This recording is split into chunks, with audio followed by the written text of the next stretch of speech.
وہ میں نے ان سے لے لیا تھا اور اب اس کی راکھ بھی نہیں۔ لیکن کیوں سکندر؟ وہ میرا ہاتھ تھام کے بولی، تم نے ایسا کیوں کیا؟ میں مجبور تھا رابعہ، میں نے کہا، اس لیے کہ مجھے تمہارے احسانات کا احساس تھا، بلکہ اس لیے کہ میں تم سے محبت کرنے لگا ہوں، تمہیں صرف تمہاری خاطر چاہنے لگا ہوں۔ تمہیں اگر یقین نہیں آتا تو ایک دن ضرور آ جائے گا، ایک بار میں نہ صحیح، ایک سال میں نہ صحیح، ایک عمر میں۔ کل تک مجھے بھی اپنے آپ پر اعتبار نہ تھا، مگر آج میں یہ بات پورے اعتماد کے ساتھ کہہ سکتا ہوں۔ مجھے معلوم تھا ایک دن تمہیں یہ احساس ضرور ہوگا، وہ آنکھیں بند کر کے بولی، لیکن یہ معلوم نہ تھا کہ ایسے غلط وقت پر اور ایسی غلط جگہ پر ہوگا۔ میں خفت زدہ ہو کے اٹھ کھڑا ہوا۔ وہ لوگ جاتے وقت میرے اور تمہارے کپڑے بھی لے گئے ہیں تاکہ ہم فوراً ان کا تعاقب کرنے کے لیے نہ نکل سکیں۔ یہاں کوئی چیز تو ہوگی، رابعہ نے کہا۔ میں نے نفی میں سر ہلایا۔ یہاں ایک چوکیدار تھا، اسے بھی مار گئے ہیں اور اس کے کپڑوں کے علاوہ بالش بھر کا رومال تک چھوڑ کر نہیں گئے تھے، لیکن میں نے تھوڑی سی ہمت کر کے ان کے ایک آدمی رکھ لیا ہے۔ افسوس یہ ہے کہ اس کے کپڑے پہن کے میں باہر نہیں نکل سکتا۔ وہ سر سے پاؤں تک سیاہ لباس میں تھا اور یہ لباس بھی اب خون آلودہ ہے۔ مجھے پولیس گھیر کر تھانے لے جائے گی تو خام خواہ وقت ضائع ہوگا، اور اس لباس فاخرہ میں باہر نکلو گے تو کوئی کچھ نہیں کہے گا۔ وہ بولی، نہیں، وہ میں نے سوچ لیا ہے، اب تم اطمینان سے یہاں بیٹھو، میں آدھے پونے گھنٹے میں واپس آتا ہوں۔ میں نے کہا، دوسرے کمرے میں مت جانا، وہاں ایک لاش پڑی ہے اور ایک یرغمالی بھی ہوش پڑا ہے، اس کا میں بندوبست کر جاؤں گا۔ میں نے اسے پوش کونی رسیوں سے باندھا جو میں نے رابعہ کے ہاتھوں اور پیروں سے کھولی تھیں۔ اس کے زخم سے رسنے والا خون منجمد ہو کے رک گیا تھا اور اس کی موت کا کوئی خطرہ نہ تھا۔ البتہ یہ خطرہ ضرور تھا کہ وہ ہوش میں آ جائے تو فرار ہونے کی کوشش کرے، یا اس کے وہ ساتھی جو افراتفری میں فرار ہو گئے تھے لوٹ کر اس کی لاش لے جانے کے لیے نہ آ جائیں۔ جلدی میں انہوں نے فرض کر لیا تھا کہ وہ مارا گیا، بعد میں ان کو خیال آ سکتا تھا کہ وہ مرا نہ ہو، صرف زخمی ہوا ہو۔ ایسی صورت میں اسے زندہ یا مردہ ہر صورت میں ساتھ لے جانے کی کوشش کریں گے، اور لے جا نہ سکے تو مار جائیں گے، مگر پولیس کے یا ہمارے ہاتھ نہیں پڑنے دیں گے کہ وہ کسی ساتھی کے بارے میں کچھ بتا نہ سکے۔ میں نے اس کا ریوالور لیا اور پھر رابعہ کے پاس آ گیا۔ افسوس یہ ہے کہ یہاں تاریکی کے سوا تمہارے لیے کوئی لباس نہیں۔ میں نے کہا، اندھیرے میں تمہیں کوئی نہیں دیکھ سکتا، لیکن تم باہر دیکھ سکتی ہو۔ یہ بتاؤ، ریوالور چلانا آتا ہے؟ آتا ہے، وہ بولی، میرے پاس اپنا ریوالور بھی ہے اور لائسنس بھی۔ تو یہاں کھڑکی کے پاس بیٹھ جاؤ، یہاں سے تم گیٹ پر نظر رکھ سکتی ہو۔ اگر وہ اپنی ساتھی کو لے جانے کے لیے آئیں گے تو گاڑی میں آئیں گے اور اسی راستے سے آئیں گے۔ میں باہر سے دروازہ مقفل کر جاؤں گا تاکہ وہ آسانی سے اندر نہ آ سکیں۔ جو بھی دروازے کے قریب آنے کی اور تالا توڑنے کی کوشش کرے اسے بے دریغ گولی مار دینا۔ غنیمت ہے کہ اس میں سائلنسر لگا ہوا ہے، ورنہ اب تک تو یہاں مجمع لگ چکا ہوتا۔ نشانہ کیسا ہے تمہارا؟ ٹارگٹ شوٹنگ کلب کے مقابلوں میں گزشتہ سال میرا دوسرا نمبر تھا، وہ بولی۔ تو یہ دیکھنا کتنے آدمی آئے ہیں۔ میں نے اپنی بات جاری رکھی۔ ریوالور میں 4 گولیاں ہیں، اگر 2 ہی آدمی آئے تو تم باقی 2 گولیاں گاڑی کو ناکارہ بنانے میں صرف کرنا۔ 2 ٹائر فلیٹ کر دینا کم سے کم، 3 ہوں تو 1 ٹائر پھاڑ دینا۔ ویسے تو مجھے امید ہے کہ ایک کے گرتے ہی وہ بھاگنے کی کوشش کریں گے، لیکن گاڑی کو روکنا بے حد ضروری ہے۔ وہ اگر مارے نہ جائیں اور زخمی ہو کے گر جائیں تو مزید بہتر۔ یہ تمہاری ٹارگٹ شوٹنگ پریکٹس کا امتحان ہوگا۔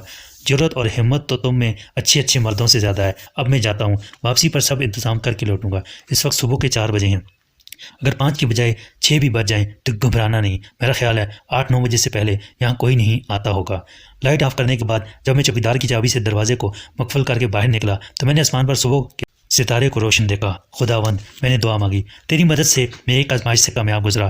مجھے استقلال اور استقامت دے کہ میں اس امتحان میں پورا اتروں جو مجھے درپیش ہے۔ ابھی رابعہ کو یہ معلوم نہیں کہ اس کی ماں مر گئی ہے، اور اسے یہ صدمہ برداشت کر لینے کی توفیق دینے والا بھی تو ہی ہے۔ اسے زندگی کے لیے حوصلہ اور صبر دے اور مجھے اس کا ساتھ دینے اور اس کی حفاظت کرنے کے قابل بنا۔ دعا مانگ کے میں نے منہ پر ہاتھ پھیرا اور پلٹ کر دیکھا تو مجھے کھڑکی کے اندھے خلا میں ایک سائے کے وجود کا احساس ہوا جو محض میرے تصور کا کرشمہ تھا، ورنہ وہاں پر کچھ نظر آ ہی نہیں سکتا تھا۔ میرے لیے رابعہ کا حوصلہ انتہائی حیرت انگیز تھا۔ اتنا کچھ برداشت کر لینے کے بعد بھی وہ کسی خوف کے ہسٹیریا میں مبتلا نہیں ہوئی تھی، اور اس وقت بھی ایک اندھیرے اور مقفل کمرے میں ایک لاش اور ایک زخمی مجرم کے ساتھ جس حالت میں بیٹھی تھی اور جتنی مستقل مزاجی اور قوت برداشت کے ساتھ اس دہشت ناک صورتحال کا مقابلہ کر رہی تھی، وہ کسی عام عورت کے بس کی بات نہیں تھی جو ان حالات میں خود بے ہوش پڑی ہوتی۔ عورت کیا اچھے خاصے مردوں کی اس وقت گھگی بن جاتی ہے، لیکن رابعہ ریوالور لیے مسلح ہو کے آنے والے دشمنوں سے اکیلی نمٹنے کے لیے تیار بیٹھی تھی۔ بے لباس آدمی کا اعتماد کتنا کم ہو جاتا ہے، اس کا تلخ تجربہ ایک رات مجھے ہو چکا تھا۔ رابعہ عورت تھی جس کے لیے یہ کہیں زیادہ صبر آزما مرحلہ تھا، مگر اس نے قائد کو تسلیم کر لیا تھا کہ یہ فنا اور بقا کی جنگ ہے جس میں وہ بھی میری طرح ایک فریق ہے، اور ہم دونوں میں اب کوئی فرق نہیں رہا۔ احاطے سے نکلتے ہوئے مجھے ایک اور خیال آیا۔ میں نے گیٹ کو اندر سے باہری کنڈی لگا کے بند کیا اور پھر دروازے کے اوپر سے باہر کود دیا۔ اب کوئی گاڑی لے کر آئے گا تو سیدھا اندر نہیں جا سکے گا، اسے روک کر دروازہ کھولنا ہوگا اور رابعہ کو تیار ہونے کے لیے وقت مل جائے گا۔ سڑک پر آ کے میں نے دونوں طرف نگاہ دوڑائی۔ تحت نظر کوئی ذی روح متحرک نہ تھا، صرف میں تھا جو ایک انڈرویئر میں ملبوس ننگے پیر تارکول کی ٹوٹی پھوٹی سڑک پر چل رہا تھا۔ ابھی میں نے 100 گز کا فاصلہ ہی طے کیا تھا کہ مجھے ٹیلی فون کا کھمبا نظر آیا۔ میری نظر نے ٹیلی فون لائن کے ساتھ ساتھ دیکھا۔ لائن ایک 2 منزلہ مکان تک گئی تھی جو تاریکی میں ڈوبا ہوا تھا۔ میں نے ہمت کر کے کال بیل دبائی۔ ڈنگ ڈانگ، اندر سے میوزیکل بیل کے 2 سریلے بول سنائی دیے۔ پھر خاموشی پہلے کی طرح مسلط ہو گئی۔ میں نے کال بیل کے بٹن کو بار بار دبایا۔ بالآخر اوپر کی منزل پر ایک کھڑکی کے پٹ روشن ہوئے۔ کسی نے ایک پٹ کھولا اور کہا، کون ہے بھائی اس وقت؟ ڈاکٹر صاحب گھر پر نہیں ہیں۔ لہجہ کچھ جلایا ہوا اور بزرگانہ تھا۔ بولنے والا لوہے کی گرل میں سے سر نکال کے نہیں دیکھ سکتا تھا، ورنہ میری حیت قضائی دیکھتے ہی وہ مجھ سے پہلے پولیس کو فون کر دیتا۔ مجھے ڈاکٹر صاحب سے نہیں ملنا جناب، ایک ضروری فون کرنا ہے۔ میں نے منہ اوپر اٹھا کے کہا، لا حول ولا قوت، یہ بھی کوئی پبلک کال آفس ہے؟ آ گئی شریفوں کی نیند حرام کرنے۔ کھڑکی دھڑ سے بند ہو گئی۔ میں نے پھر پش بٹن کو دبایا۔ کھڑکی سخت برہمی کے عالم میں پھر کھولی۔ اب جاتے ہو یا؟ حضور، مجھے کسی کے انتقال کی خبر دینی تھی، میں نے بزرگوار کے کچھ اور ارشاد فرمانے سے پہلے کہا۔ انہوں نے بڑی قرت کے ساتھ انا للہ پڑھی اور لہجہ بدل کے بولے، معاف کرنا بھائی، فون خراب ہے، ذرا آگے تھانے دار حشمت خان رہتا ہے، اس کے گھر سے کر لو۔ کھڑکی پھر بند ہو گئی۔ تھانے دار حشمت خان؟ وہی خبیث، وہ یہاں رہتا ہے؟ میں نے اس انکشاف پر حیران ہو کے سوچا۔ ان بزرگوار نے دوسرا ناقابل تردید اور معقول عذر پیش کر کے مجھے فون تو نہیں کرنے دیا تھا، مگر بڑی کرامت بات بتا دی تھی۔ اب یہ معلوم ہو گیا تھا کہ میں کہاں ہوں۔ حشمت خان کا پتہ معلوم کیا جا سکتا تھا اور اس کے گھر سے 100 گز دور وہ یارڈ تھا۔ میں کچھ دیر تذبذب کی کیفیت میں کھڑا رہا اور سوچتا رہا کہ اس وقت حشمت خان کو جگانا مناسب ہوگا یا نہیں۔ وہ فون تو کرنے دے گا مگر تفتیش بھی کرے گا اور بہت سی باتیں جو میں کسی کو بتانا نہیں چاہتا تھا اسے بتانی پڑے گی۔ میں نے چلتے رہنے کا فیصلہ کیا۔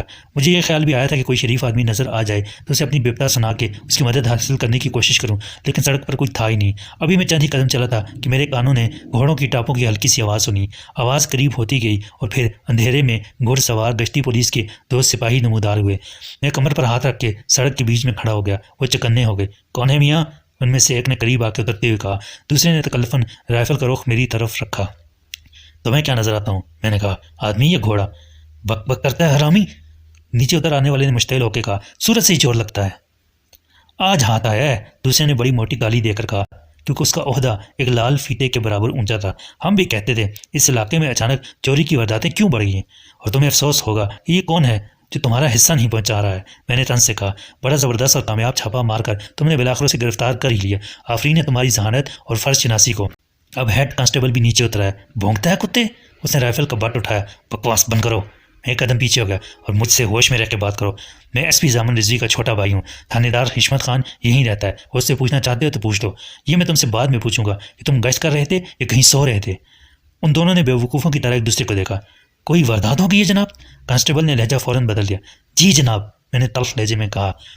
اس سڑک پر 2 ڈاکو راگیروں کو 1 گھنٹے تک لوٹتے رہے۔ انہوں نے میرے کپڑے تک اتروا لیے۔ تم اتنی دیر تک کہاں رہے اور اب آئے ہو؟ ایک شریف آدمی کو گالی دے کر بات کرتے ہو؟ ہم معافی چاہتے ہیں جناب یاری۔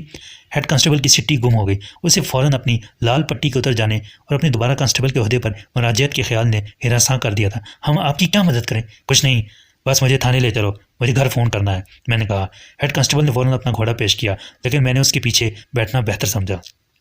راستے میں انہوں نے مجھ سے درخواست کی کہ ان کے غلط رویے کی کسی سے شکایت نہ کریں۔ ہم بیوی بچوں والے ہیں، نوکری سے جائیں گے تو فاقے کرنے پڑیں گے۔ ہیڈ کانسٹیبل بولا، کیوں؟ میں نے کہا، محنت مزدوری کرتے شرم آتی ہے کیا؟ یہ تن آسانی اور حرام خوری کی عادت ہو گئی ہے۔ آپ کا جتنا نقصان ہوا ہم پورا کر دیتے ہیں جناب علی، بس ہمیں معاف کر دیں۔ ہیڈ کانسٹیبل پر رقت طاری ہونے لگی اور میں نے انتہائی فرح دلی سے کام لیتے ہوئے ان کو معاف کر دیا۔ 10 منٹ بعد میں جس شان سے تھانے میں اترا، اس نے ڈیوٹی پر متعین عملے کو بھی حیران کیا، اور اندازہ تو انہوں نے بھی یہی لگایا تھا کہ گشتی پولیس کے مستعد جوان کسی شرابی آوارہ گرد یا چور کو پکڑ لائے ہیں، مگر مجھے لے کر آنے والوں نے نظروں ہی نظروں میں ان کو ایسا اشارہ کیا جو میں نہ دیکھ سکا، اور استقبال کے لیے آگے بڑھنے والے یکلخت محتاط ہو گئے۔ میں نے سیدھا ایس ایچ او کے کمرے کا رخ کیا جہاں ایک سب انسپکٹر ڈیوٹی پر تھا۔ مجھے یوں بے بکانہ اور اس حلیے میں اندر آتے دیکھ کر اس کا منہ بگڑ گیا، مگر میں نے کرسی گھسیٹی اور بیٹھ گیا۔ کون ہو تم؟ وہ گرا کے بولا، ایس پی ضامن رضوی صاحب کے گھر کا نمبر ملاؤ۔ میں نے تحکمانہ لہجے میں کہا، میں ان کا بھائی ہوں۔ سب انسپکٹر کا مور مجھ سے فون نمبر پوچھنے کے بعد بدلا۔ نمبر ملا کر اس نے ریسیور مجھے تھما دیا اور میری طرف غور سے دیکھنے لگا۔ تقریباً 3 منٹ بعد رضوی صاحب نے ریسیور اٹھایا اور ان کی نیند میں ڈوبی ہوئی آواز آئی، ضامن رضوی، میں سکندر بخت بول رہا ہوں۔ میں نے کہا، سکندر؟ وہ چونک کر بولے، کہاں سے بول رہے ہو اس وقت؟ میں پولیس اسٹیشن سے بول رہا ہوں، باغبان پورہ۔ آخر یہ کیا مصیبت ہے؟ ان کا پارا ایک دم چڑھ گیا۔ اتنی رات کو تم وہاں کیا کر رہے ہو؟ شام سے رات تک ہم کھانے پر تمہارا انتظار کرتے رہے۔ اسلام آباد سے شیروانی صاحب کی وائف نے فون کیا تھا، وہ جو ڈپٹی سیکرٹری ہیں۔ میں نے سب انسپکٹر کو سنانے کے لیے ایک احمقانہ بات کی، لا حول ولا قوت، اور کتنے شیروانی ہیں جن کی بیویاں مجھے فون کر کے تمہارا پتہ پوچھیں گی؟ ان سے بات ہو گئی تھی میری۔ میں نے کہا،